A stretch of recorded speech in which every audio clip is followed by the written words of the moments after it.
Assalamualaikum warahmatullahi wabarakatuh. Halo Sobat Misteri Sunyi Mencekam. Semoga Anda masih tetap setia bersama kami, channel yang setiap harinya selalu menyuguhkan cerita-cerita misteri yang menarik.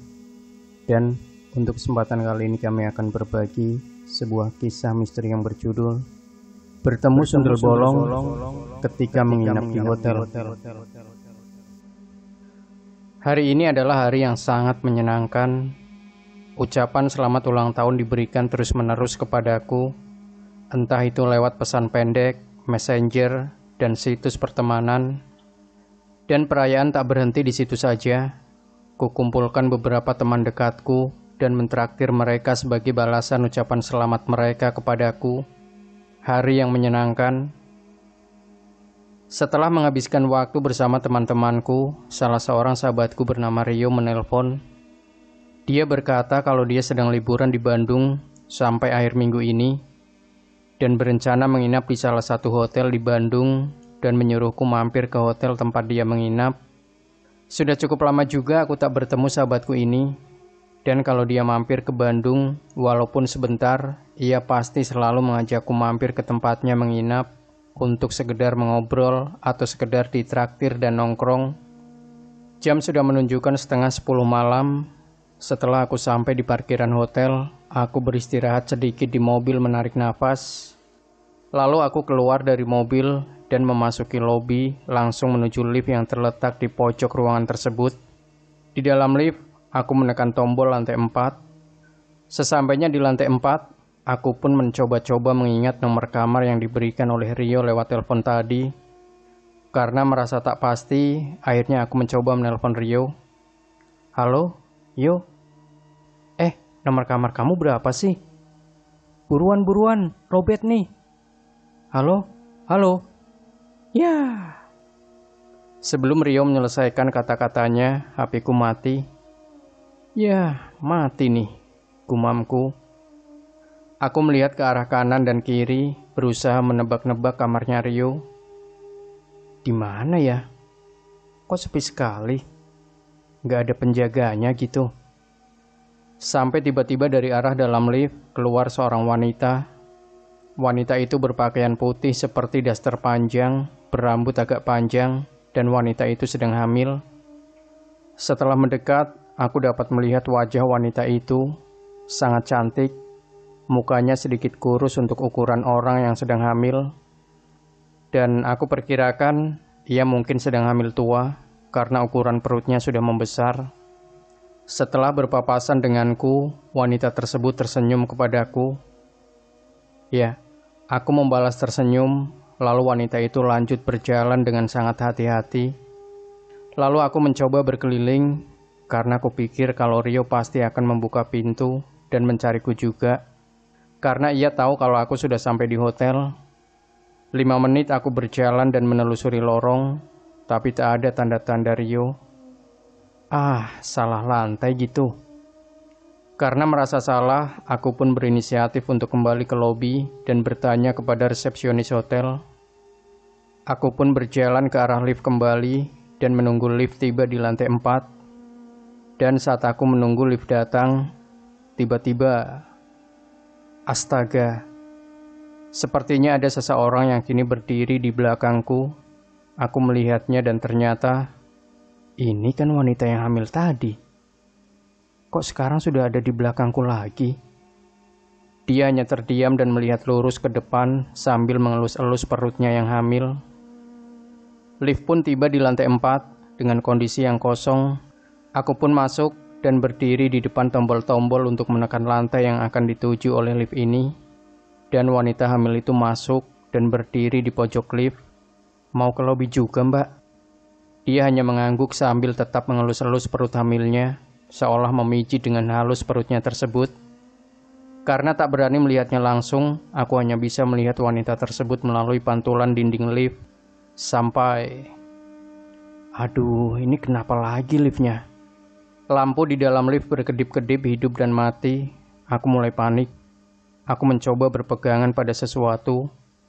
Dan syukurlah kejadian tersebut hanya terjadi beberapa detik saja. Lampu pun menyala normal kembali. Tapi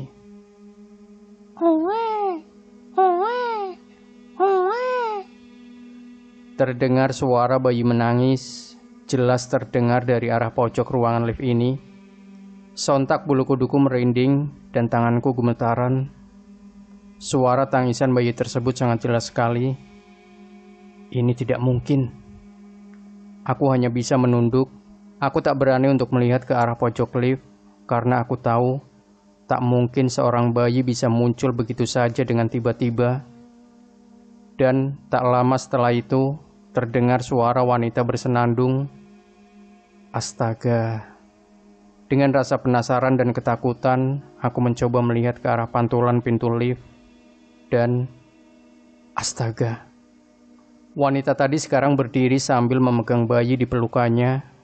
Walaupun tidak terlalu jelas, tapi terlihat wanita itu sedang menggoyangkan badannya, sehingga terus bersenandung untuk bayinya. Aku yang ketakutan berusaha untuk tidak melihat wanita tersebut.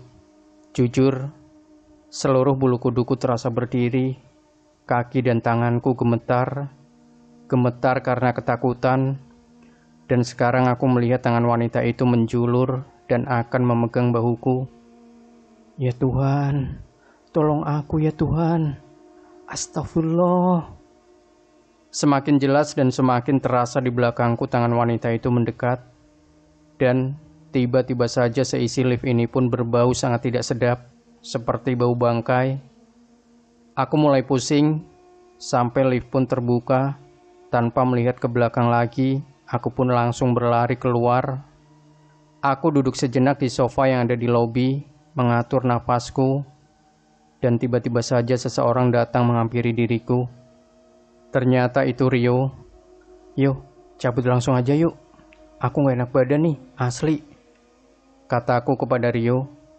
Tapi Rio malah mengajak aku kembali ke kamarnya. Dan katanya ada oleh-oleh yang mau dia berikan.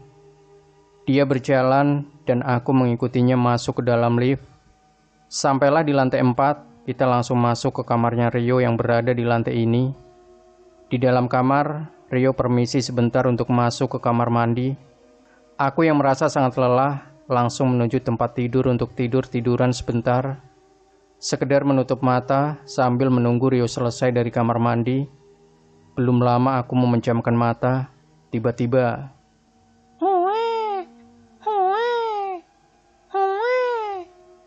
terdengar suara bayi lagi.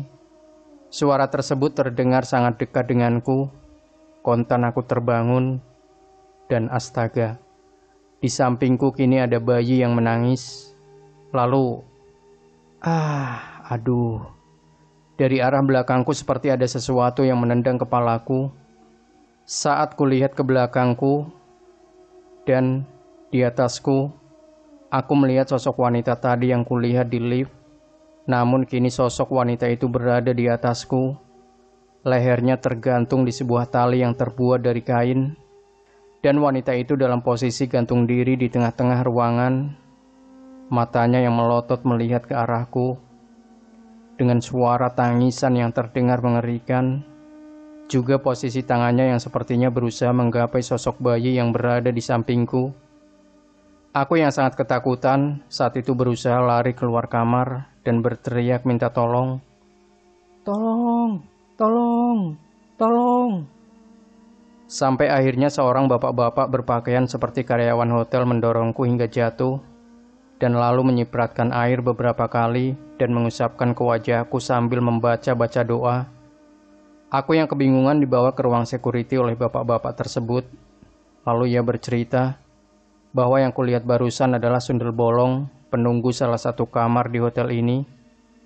Dulu sekali, di salah satu kamar di sini, ada seorang wanita hamil yang bunuh diri, dan terkadang sering muncul mengganggu orang yang bekerja di sini. Tapi baru kali ini saja ia mengganggu tamu yang ada di hotel ini. Lanjut, bapak itu bilang kalau sosok tersebut tak dapat diusir dari sini. Bahkan pada malam-malam tertentu, jika ada orang yang teliti melihat kamar pojok di lantai 4 ini, biasanya akan melihat wanita berpakaian putih berdiri menghadap ke jendela sambil menggendong bayinya.